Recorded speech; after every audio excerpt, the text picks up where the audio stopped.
We continue now at the top of Daf Kuf Daled Amud Beis in Meseches Eruvin. This is Eruvin 104b. The Gemara had just said that Ameimar allowed the people of Mechuzah to use this wheel to draw up water, but then when he saw that they were using the extra water, Taruba Kisna, to soak their flax in, Asar Lahu, so then he said it was going to be Asar, because again he was afraid that they were going to use the water for prohibited things. Rashi here says, Taruba Kisna Shornbo Pishlam Bechol. They would soak the flax on the weekday, and again, that's why he decided that it would be prohibited. Umi Be'er Hakar, and then it said in the Mishnah that on Yontiv you can use from this well that was called the Be'er Hakar. My Be'er Hakar, what was this well? Amar Shmuel, Shmuel says, Bor Shehikru Aleh Devarim V'Hitirua. It was a particular pit which the Chachamim dealt with at length, and they eventually permitted it. So Meisve, they ask a question from the following Brisa: Lo kol haboros hakaros hitiru. They did not allow all the boros hakaros. Elo zu bilvad. It was just this particular one that they allowed. So the Gemara says, V'i amrit shikru devarim aleh. If the whole name is that they permitted this individual bor, so my zu bilvad. What do you mean this one? It sounds like they're all called boros hakaros. It sounds like they all have this name for some other reason, and there was one particular one which was allowed. So El Amar of Nachman Bar Yitzchak, rather of Nachman Bar Yitzchak says Be'er Mayim Chaim. It just refers to a well that's flowing with water. That's the language of this Be'er Hakar. Shenemar, like it says, Kahakir Bayir Meimeha V'Gomer. Again, it's a reference there to a flowing water, to a pit that has flowing water. Gufa, so the Gemara says, analyzing the Brisa itself, Lo kol haboros hakaros hitiru. They didn't allow all these boros, elo zu belvad, except for this particular one. Uchesha'olu b'nei hagola chanu aleha. When the people from the exile, when they came back to Eretz Yisrael, they encamped around this particular pit. Uneviim shebeinein hitiru lahen, and the neviim who were among them allowed them to use it. But the Gemara says, but the Brisa says, "V'lo neviim shebeineim." It wasn't really that the neviim allowed it. Ela minhag avosam biyadeim. It was a custom that they had to use it, and the neviim said, "This is a custom that we're not going to prohibit."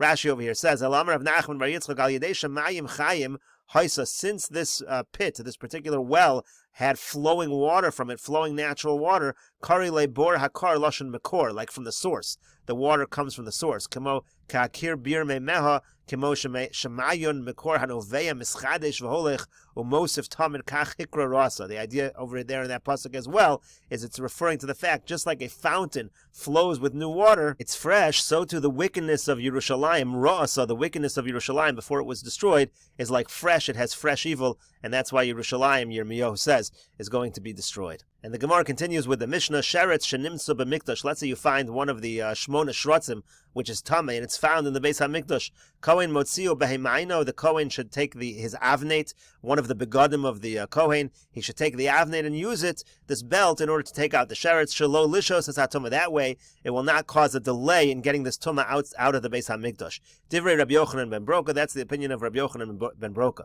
Rabbi Yehuda says, B'tzavos shel eitz. You should instead take wooden prongs to take it out, which is not makabel tumah at all. Shelo l'rabos es hatumah. Because if you use that, it's not going to increase the tumah. You're not going to have another object become tameh. Mehechon motziano. So now, from what areas of the Beis Hamikdash must you remove the sheretz? Min ha'hechel u'min ha'ulam u'mibein ha'ulam v'lam mizbeach. From the hechel and the ulam, and also from between the ulam and the mizbeach, only those areas. Divrei Rabbi Shimon ben Nanas. That's Rabbi Shimon ben Nanas' opinion. Rabbi Akiva says, Kol makom shechayav al zdono kares v'al shegagaso chatos. Any area where if a person who would be tameh would be chayav kares if he stayed there on purpose, or he'd be chayav a chatos if he was there by mistake, misham motziano. So if any of those kind of areas, which would include the entire Azara, Rabbi Akiva is more strict. From any of those areas, the whole Azara, you have to remove the sheretz. Ushar kol ha'mekomos. Now, any other areas where there is no chiyav kares and chatos, kofen olav psachtu, you take a bowl and you just put it on top of the sheretz. Rabbi Shimon says, Makom sheitiru loch hachamim mishalcha nasnu loch. Any area which the chachamim allowed, they allowed it from you. Shelo hitiru loch ela misham shavus, because they only allowed it because it's a shvus. And this last line of Rabbi Shimon is going to be explained in the Gemara. Rashi over here says, Kohen behemayno b'Shabbos v'lo chayish l'tiltul dein shvus b'mikdash. He can take it out on Shabbos with the avnate. Behemayno b'avneto. We're not worried about tiltul muksa because it's a derabanan, it's a shvus which doesn't apply in the Beis HaMikdash. Now, even though the avnate, which is holy, is going to become tameh, still we allow that. It's better not to delay in getting the tumah out ba'azar, and getting the tumah out of the azara. To look for a wooden wooden utensil, she pshute klietz, a tzava shaletz, is a wooden utensil that doesn't have a receptacle, she'ena mekabelas tumah, which therefore is not mekabel tumah, uviyadav lo naga badalo nitmi kohen gufi. Now, we don't want him to touch it with his hands because we don't want the kohen himself to become tameh. Hilkach behemaino ochazalo delo naga be. He should use the avnate, that way he won't touch it directly. V'sheretz einu metame b'masa, sheretz is not going to be metame by lifting something. V'avnate shemetame b'sheretz einu metame. A kohen, the avnate, which is going to become tameh from the sheretz, is not going to be metame the kohen. Ha'ochzo who's holding the avnate, the havale avnate rishon, because the avnate becomes a rishon. The sheretz is what we call an avatuma. The avnate is a rishon latuma. Rishon latuma v'halacha revachasi b'chol hashas. It's a well-known halacha in all of Shas. She'ein adam v'kelim mekablan tuma ella me'avatuma bilvad. People in Kalim can only become tameh if they touch an avatuma. V'gam b'mikro lo matzino tuma l'kelim uladam elam in asheretz v'anavela v'chayotze b'en shu avatuma. They always have to have some kind of contact with an avatuma. Avol rishon latuma metame ochlenu mashkin. Something that's a rishon latuma can only be metame food and drinks. K'dichsiv v'chol klicheres asher yipo me'am v'gomer. Ta'avale klicheres rishon latuma mikevan shenis l'sheretz ba'aviro. For example, a klicheres where you have a sheretz in the airspace of this particular clay vessel becomes a rishon, and then it can be makabel, like we said, ochlenu mashkin. V'afa bishalo naga, and it doesn't even have to touch the sheretz. The sheretz just is in the airspace. V'akli chozer metame masha besocho yachol im kelim hayu besocho yitmu machmas kli rishon. The Brisa says, I might have thought that this is true of kelim also, that they become tamei from a rishon. Tam v'lomer kol asher besocho yitmu mesamach lemi kol ha'ochel asher yachol ochlenu mashkin mekablan toma machmas akli v'en kli acher metame machmaso. It says explicitly, only applies to food and drinks, not other kelim. B'shili akol shochten. This is taught at the end of akol shochten. But tzava shaletz, she pshute klietz. Tzava shaletz again is these wooden prongs, which is pshute klietz. They're not mekabel tuma. Shelo l'rabos es atuma l'tamei ha'avnei v'noach lo la'ashos sham u'lechazer acharei tzavas mi l'rabos atuma. According to this opinion in the Mishnah, it's better not to be metamei the avnei and even have a little bit of a delay and find something that's a pshute klietz and take out the tuma. Mehechon motziano so b'shabes min ha'hechol u'min ha'ulam avol ba'azara. According to the first opinion from the Azara, im nimtza sham, if you find the sheretz in the Azara, mechaseu b'sir, just put this metal bowl over it. Umanicho at shetechshach. Put this bowl over it. Let it sit there until dark. Kol makom shechayaven al zdona kares im yikanis lo betuma dahainu kula azara. But the second opinion is no. Any area where if you would be there, the entire Azara really, where if you would be there, you'd be chayav kares. You'd be chayav kares. You have to take out the sheretz. Ushar kol ha'mekomos l'market islay levenanis kula azara l'Rabbi Akiva lishkos. According to Benanis, the Azara, which is a different area where you don't need to take out the sheretz.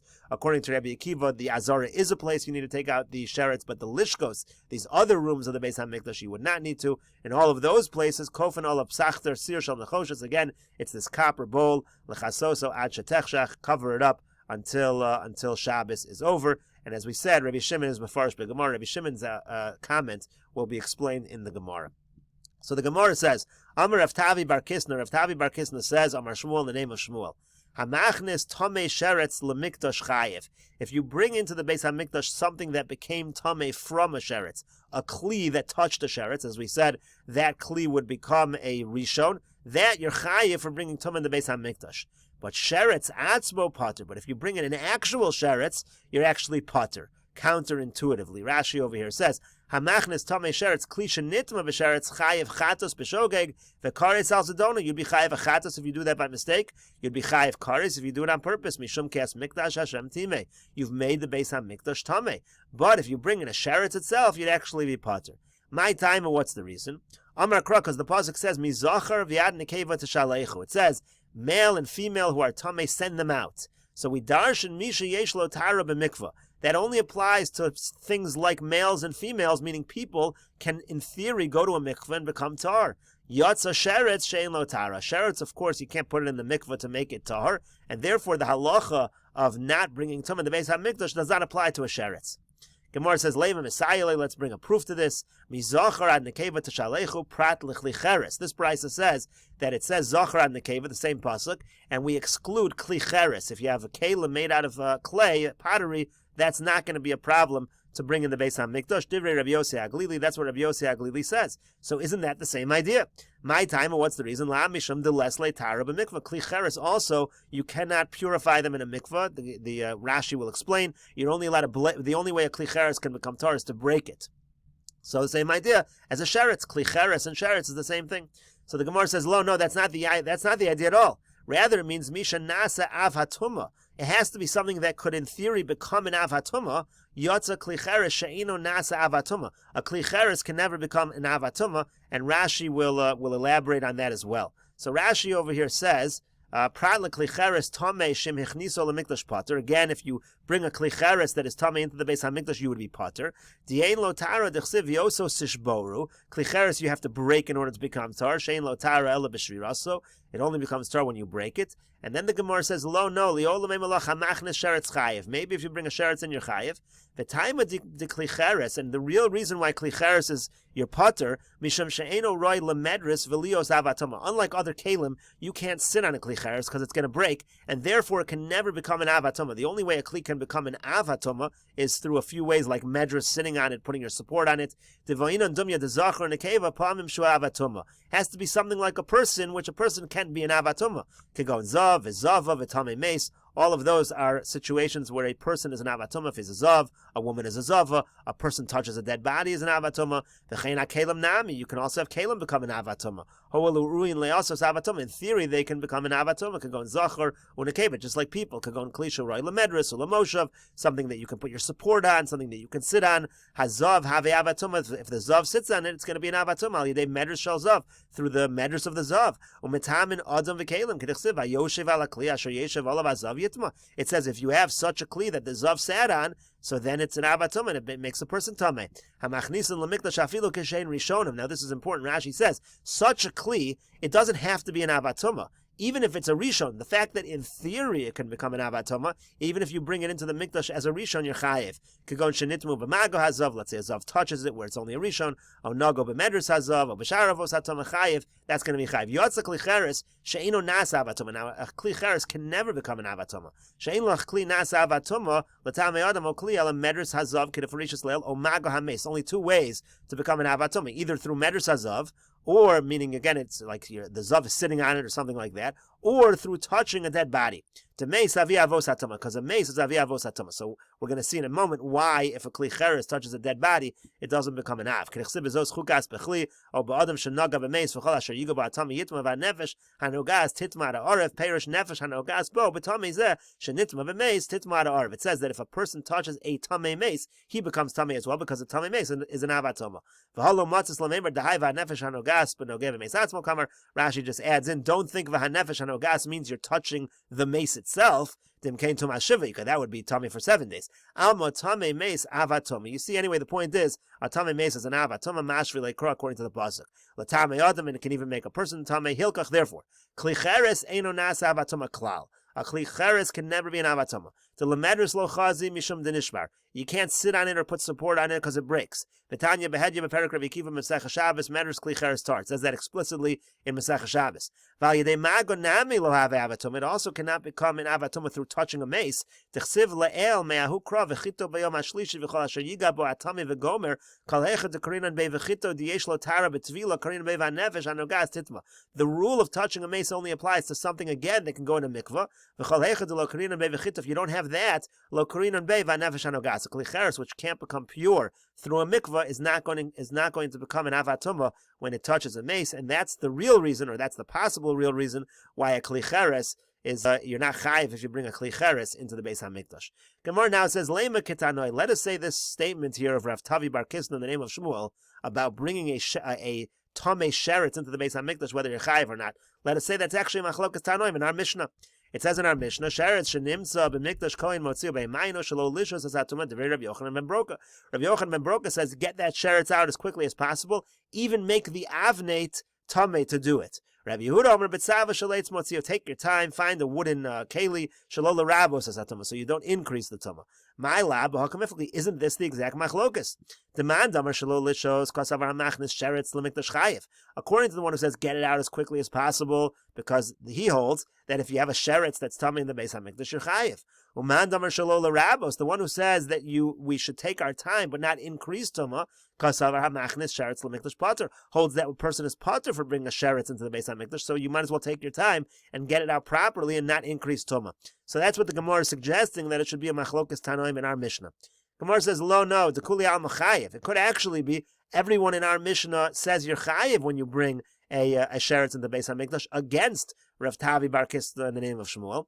Maybe the machlok is in the Mishnah as follows: Mar savar shriye tumah adif. One says it's better to delay the tumah. Umar savar afushe tumah adif, and one says it's better in the increase, meaning when we see better, in other words, one says it's better to get it out as quickly as possible, and one says no, take your time, but it's better not to increase the amount of tumah. Rashi over here explains shihuye adif me afushe tumah to ha'avnit nami midid dekadoshu. Right, it's better to delay than increase the amount of tumah. We don't want to make the avnei tameh. Better to take your time and get it out the proper way. That's actually the machlokas in the Mishnah. So the Gemara then says, "Ela kahani tanai." Fine, maybe the statement of Shmuel is a machlokas tanaim at the end of the Mishnah. The Tanan, because the end of the Mishnah said, "Mehechan motzion osov v'chulu." It was machlokas. Do you have to take the sheretz out even of the azara, or no? You only have to take it out in the area of the heichal. So and the ulam. So my lab, isn't that the exact machlokas? The man damer me'azara lo kasavar hamachnas sheretz l'mikdash pater. The one who says you don't need to worry if the sheretz is in the azara, because a person who brings a sheretz into the Beis Hamikdash is actually pater. We just worry about the heichel and the ulam because that's not a real covered for the Beis Hamikdash to have that there. Rashi over here says kasavar hamachnas sheretz l'mikdash pater delobin and shiluach midoraisa. Midoraisa, there's no problem with the sheretz. Hilkach lomidchia shvus mikamei umeheichel umeulam hu demafkin. We take it out from the heichel and the ulam to mishum kavod shchina, because that's an issue of kavod shchina. Lo hamidu chachamim divrei. So there the Chachamim said, we're not going to make a prohibition, a derabbanan prohibition, against removing this sheretz, because already that's kavod shchina. But from the azara, that already you can leave it in the azara. Uman damar mikula azara, and the one who says you have to take it out even from the azara, kasavar chayiv, holds there's actually a chayiv if you bring a sheretz into the Beis HaMikdash, which would include the azara, and that's why you have to take it out of the azara. And we'll continue with this discussion in the next video on Daf Kuf Hey Amud Aleph.